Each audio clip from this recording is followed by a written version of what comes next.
Hi everyone, welcome. I'm down here in my wormery, and the worms that I've got from northeastworms.com, the African night crawlers, those big suckers, it's been 10 days since I last fed them. Those worms that I received from Gaetano, it was 138 days ago, they originally lived in this bin up here, and that's why I attached the northeastworms.com sticker to that container. But I tried something in this bin. After 46 days of it being in service, I began plucking worms out, and then I returned 3 other times to do the same thing. It was always an intent to remove the adult worms, the biggest of the worms, and just get them out of there. Give them their own fresh place to live, place where there's plenty of room and no baby worms. And I did that over 4 separate times, and the last time was 27 days ago. At that point, I also gave this system its last feeding, but you know, that's weird, right? I took out the last of the adult worms, but who was I feeding? I think what I was doing was I was feeding only the baby worms. I was taking adults out, but babies were left behind, and the babies that were going to come out of the cocoons that the adults had been leaving behind all that time were also kind of on deck to come online pretty soon and also need food and whatnot. But at this point, before any of those baby worms that have already hatched or might be hatching now or still have to hatch are old enough to reproduce and lay down even more cocoons that we want to wait for the hatching of, the time I believe has come to start moving these little guys out of this material. There was 111 days of everyday composting, followed by 27 days of foraging, but I believe that migration is next. And I'm going to get that going in here today. The adult worms live down in that container over there, and the start of that container was, well, I put some information together, another one of my little information boards, and that's like the most difficult bit to see here. It's the it's the number, can you see it? 92. It's very scribble scratch, and it's sort of just snuck in there because I didn't really even want to talk about the bin where the adults had been moved into. I was really focusing on the bin that had turned into sort of a cocoon nursery. But I usually work on them in tandem, so I figured I would also just throw in the information about that newest bin, which is still at the composting phase. Today, at day 138, the older of the bins has completed composting, completed foraging, and is going to initiate the migration phase. So I'm going to put on a glove and get these bins up on the bench, and we'll get to work. The stuff I've got lined up to get this done is a bunch of yummy food over here. Coffee, cucumber, tomato, pumpkin, banana, all their favorites, as well as some of my homemade bedding, stuff that's been slightly seasoned to make it even more cozy for the worms. We're starting in the bin that requires conversion to horizontal migration, and there's not a lot to it. It's just a matter of making room for it. Over time, this bin has grown to a point where it is a little bit tricky getting work done with it being as full as it is.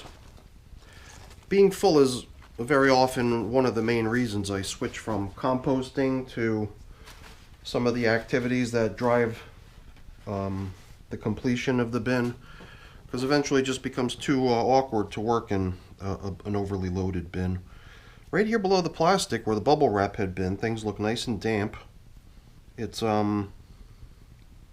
just out here on the edges where there's a little bit of dry stuff, but you really don't have to go very deep to find material that's already quite damp. That's the beauty of castings, how they just resist the drying process.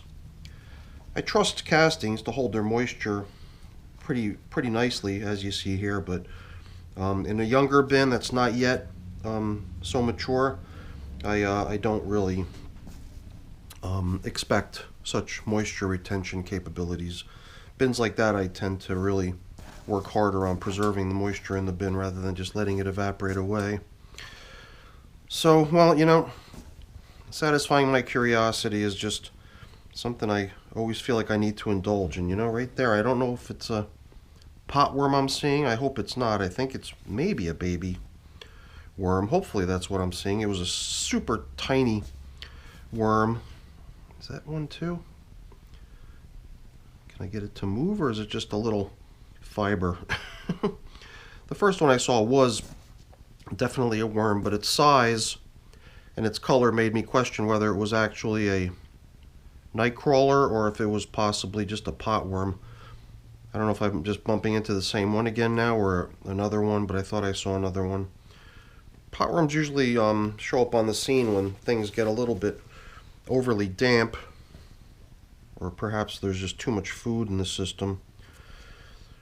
I didn't think that that was the case here, but who knows. Alright, I'm definitely bumping into some worms here. My general expectation in a bin like this, where I've taken 4 separate occasions to very carefully pull out as many adult worms as I can find each time, my expectation here is that we're not going to find any of those big monster worms that Northeast Worms sent me. All those have been already rounded up and relocated. The only worms we're going to really find in here anymore are their offspring. Worms that have emerged from their cocoons. All their parents have already been moved off to greener pastures. Here, they're just left with the scraps and the leftovers. But baby worms do have sort of a reputation for being voracious eaters. Just trying to get their strength up, trying to get their mass built up, try to mature themselves to the point where they can reproduce and pass on their genes to the next generation. That's just the basic instinct of all life on Earth, for the most part.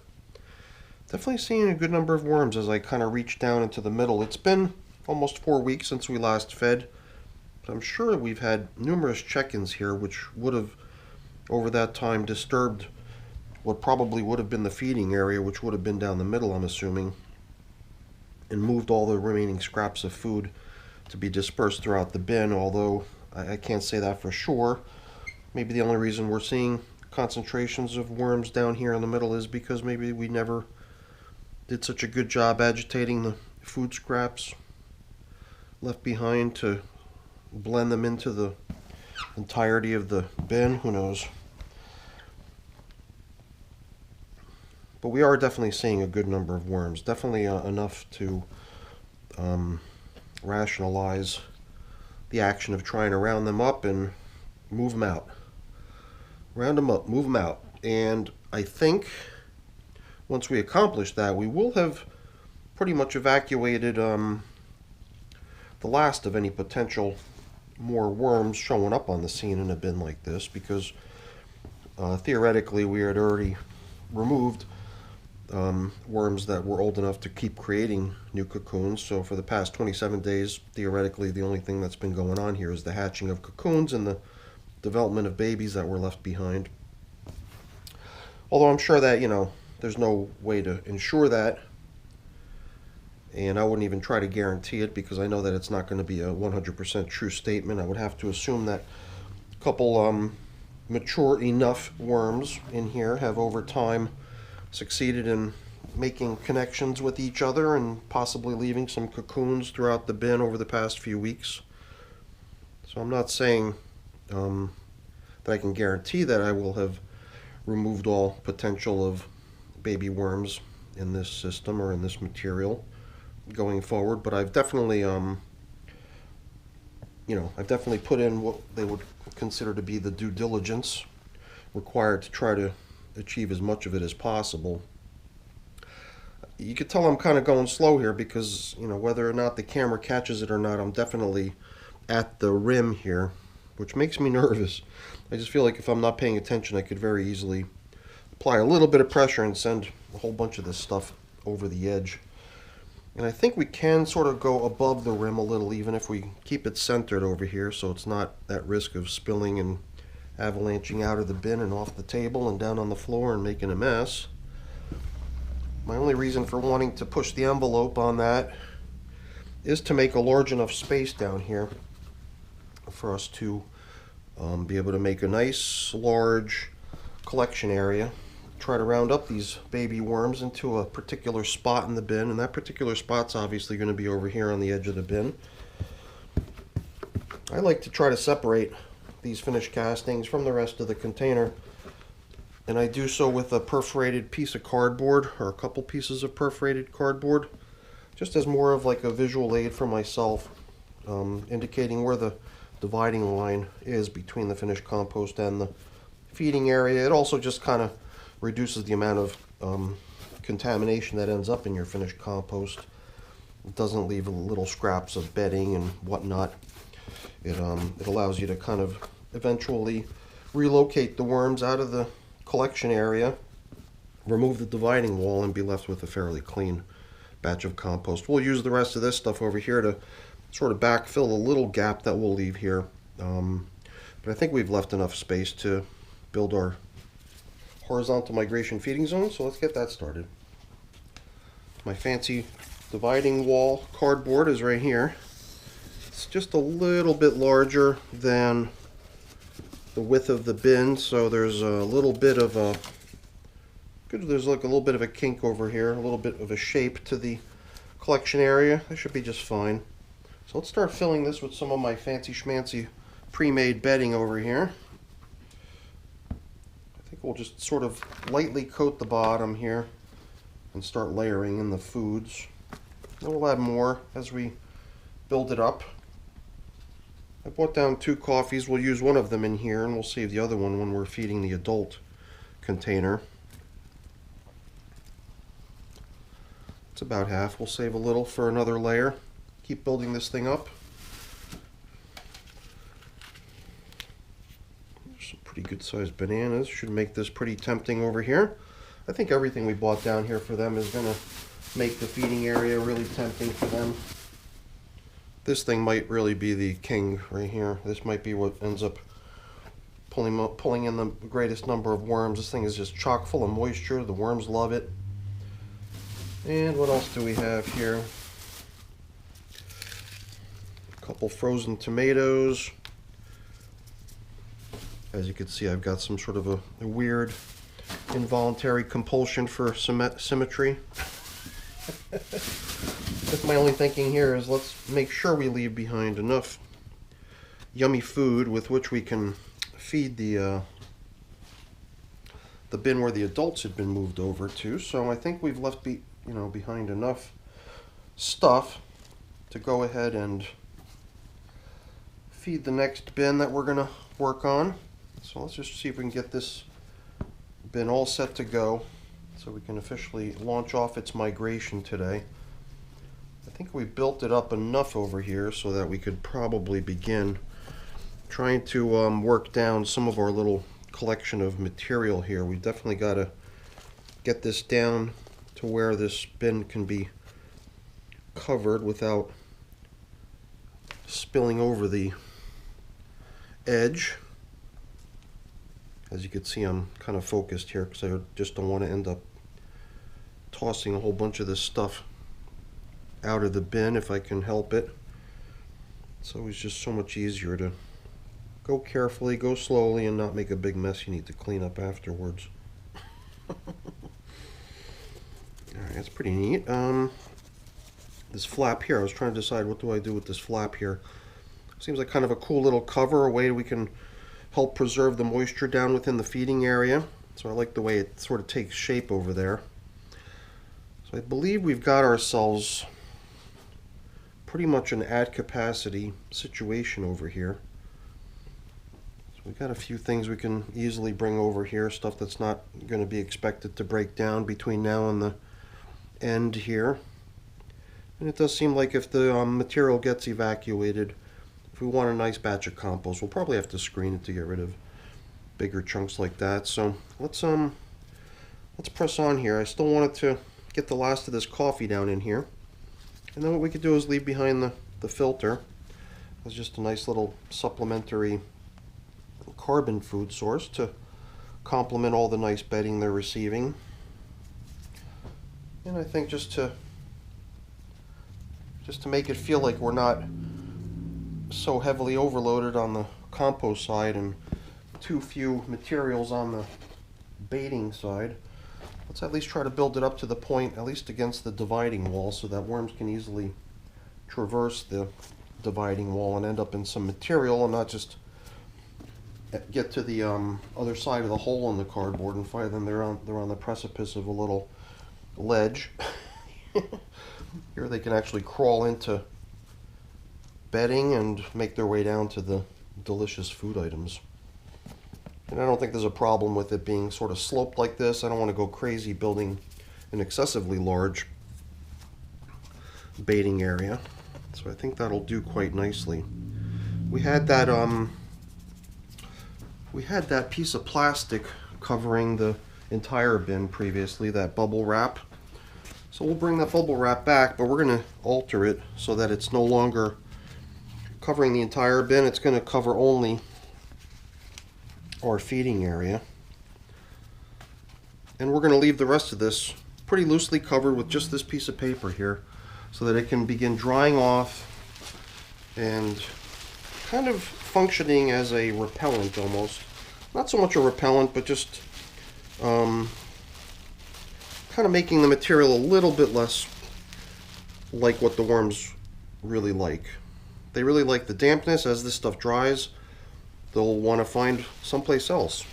And once all those frozen pumpkins and everything start dumping out their moisture, it's going to become really damp over there, that's for sure. This piece of plastic just somehow feels a little bit too large for this.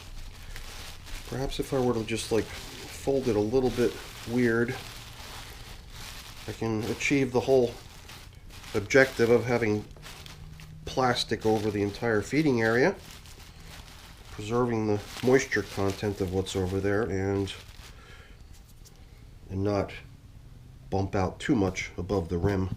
I don't know why, I just like to keep things within their container. So, alright. So begins the migration of the worms out of this bin here, and we'll see how long it takes. So let's get the other bin out here, the one that just needs some food, and then we'll be done.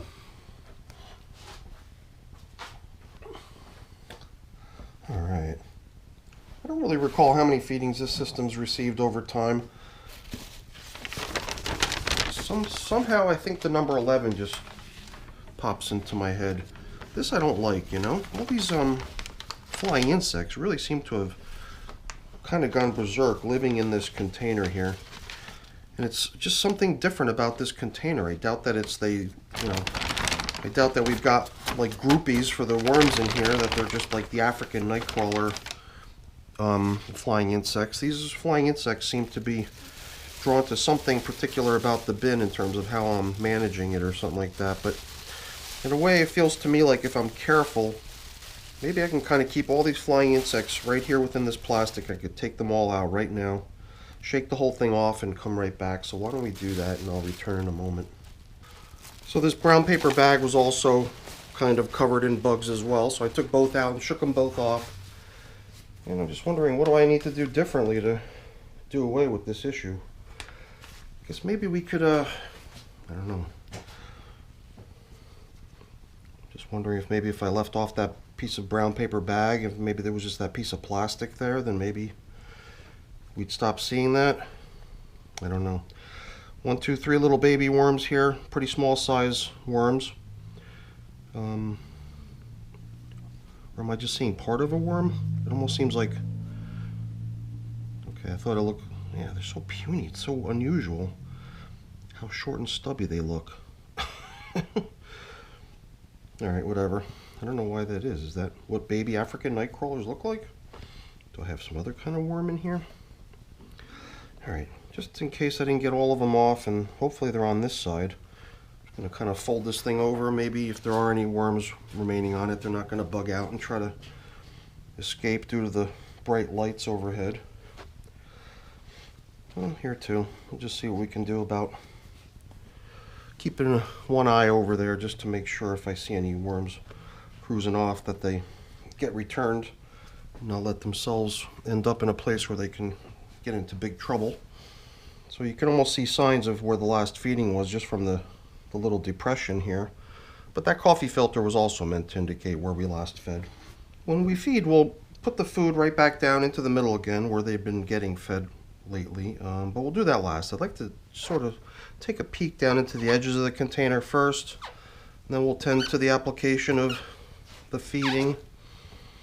So now the worms actually were moved into a somewhat smaller container when I first started, because that first haul out of adult worms was, you know, maybe a little bit over 100 worms. Put them into a fairly small container. The first couple haul outs was moving worms into a fairly small container, and then I ended up moving them into this larger container. So all the stuff that they'd been living in the previous container was dumped on top, and if we go down deep, we'll find what was laid in there prior to them being introduced, which was just a bunch of sort of sterile bedding. But that was a while ago, you know. So I don't remember when I upgraded them to this larger container, but they've clearly made themselves at home in those lower reaches of the bin where all the moisture tends to collect anyway. And you could tell from looking at some of these worms just how large they are. They're big worms, you know. And luckily they're kind of retaining their size. They still look big and healthy. I'm not running containers nearly as large as what you see over in the shop at Northeast Worms. So it wouldn't be too surprising to see a little bit of, you know, reduction in size.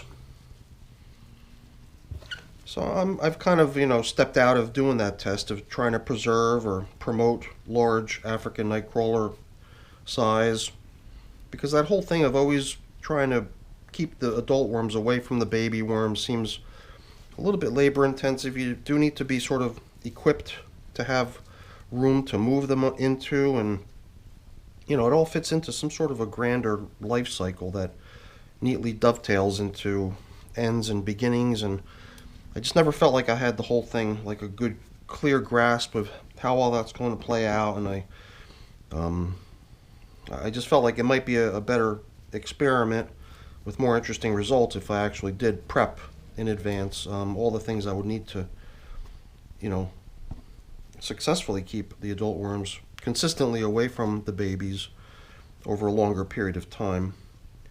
And then still it doesn't address the whole topic of giving them large amounts of room, because I think that also plays into how big worms grow. I think that if they're constrained to small spaces, they tend to remain small in size. If they're living in large open spaces, they tend to grow.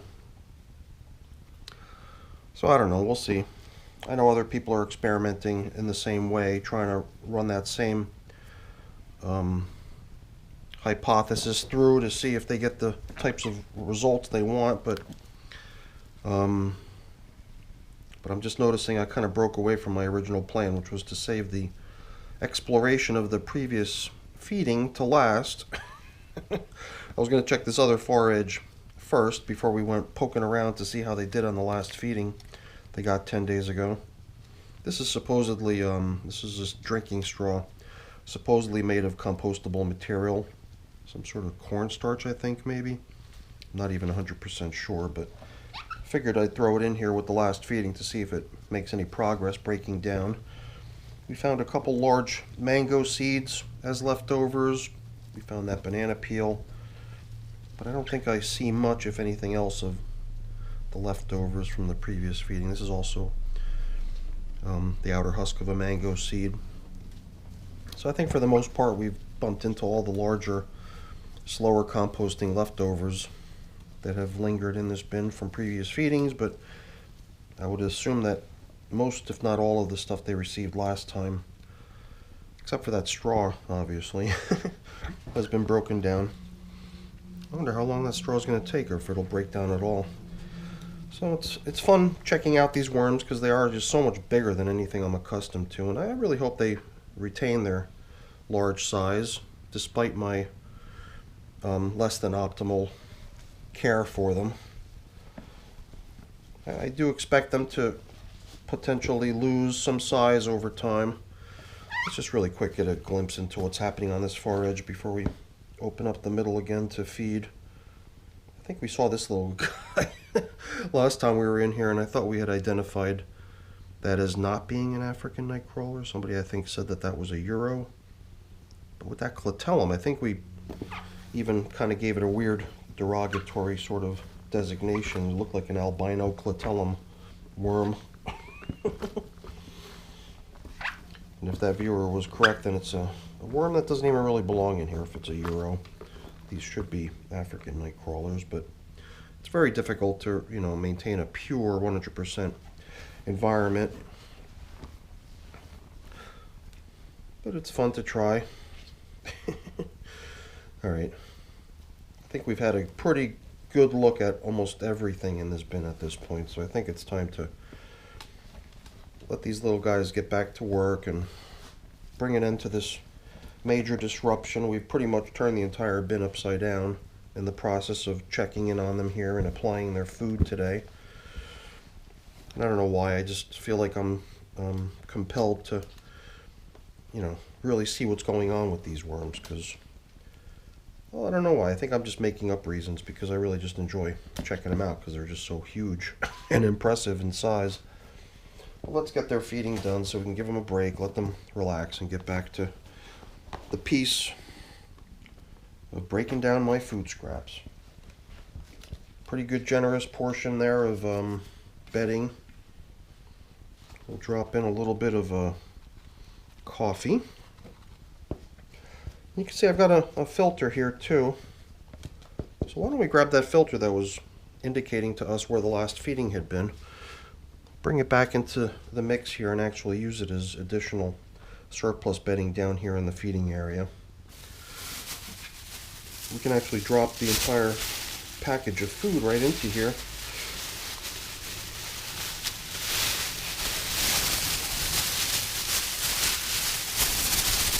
All the little fragments out.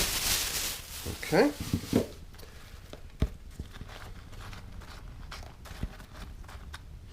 These are tomatoes that came off my garden plants right before the first freeze. They were probably still green, and they've ripened in here in the house over time.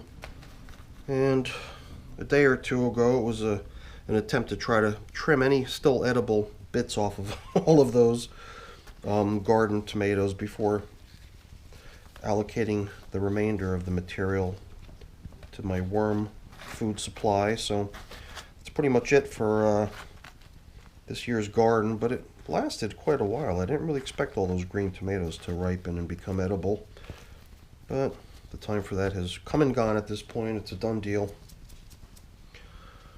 Let's now return all of these older bits on top, pretty much restoring the feeding area with all the stuff we found as leftovers, which really wasn't much, so I'm sure they're going to appreciate this next little batch of food here. They did a good job getting rid of what I gave them 10 days ago, although 10 days ago I don't think what they got was very tough stuff to eat. I think it was mostly stuff that you would sort of classify as fast food in a worm bin. And with tomatoes, pumpkins, stuff like that, I would assume that that's the same here again, combined with some stuff that's going to go a little bit more slowly, like the banana peels. Before I start closing up shop down here in this feeding area, I'm applying a little bit of this pulverized eggshell. It's my preferred form of grit in my worm bins. Let's grab just a little bit more fresh bedding to toss in. These are night crawlers. They really do go through food big time, but they also love carbon-rich food items, which is what their bedding pretty much is. So I try to go really generous. And I do that on all my bins actually nowadays, so it's not so surprising, but with the African night crawlers it just seems like the really appropriate way to manage them. I think we did actually find some stuff that looks like little scraps of leftover food. Impossible to identify at this point. Maybe if I knew exactly what I fed last time I could pick it out, but it's just mush. Who knows what it is. So we'll drape this coffee filter across the top, right where the feeding was applied. Kind of the way we found it when we first got in here, except the coffee filter is a nice brand new one, but by the next time we get in here it'll be seasoned with all the beneficial bacteria and microbes and everything, so that we can move it on to its next mission, which will be to serve as probably bedding down within the bin, and we'll probably have a nice fresh coffee filter to replace it with next time we're in here. Alright, so 92-day-old bin, I believe feeding number 12, but I'm not 100% certain. And capacity-wise, if we keep applying large, generous portions of bedding like that each time we're in here, we're going to get full in here before we know it. So we wouldn't be surprised if we get there soon. And then we'll, try to wind this one down too. But at the moment, I've got other bins that are older than this one and undergoing those processes for now. I think we've still got a couple more feedings in this bin. Perhaps soon, maybe at the next feeding, we'll apply one more generous batch of bedding with the feeding like we did here. But then usually after I exceed 100 days in a bin, I start to try to cut back on the bedding I apply in the hopes that that exclusion of slow composting materials results in a much finer finished product when it's all said and done. So at some point soon we'll just transition to food only and try to help things in this bin wind down. So we're pretty much bringing it all back together as we found it, so there's no real reason to expect no flying insects in here. I might have to take some sort of other approach to dealing with that, but I'm not going to waste your time with that. That's for another day. But before I go, let me just really quickly say thank you. Thanks so much for watching. Hopefully you enjoyed the video. If you did, as always, please remember to leave me a quick thumbs up before you go, and if you haven't done so already, please also consider subscribing to the channel. That's really appreciated too. Alright everyone, thanks so much for watching. Have a great day. Bye now.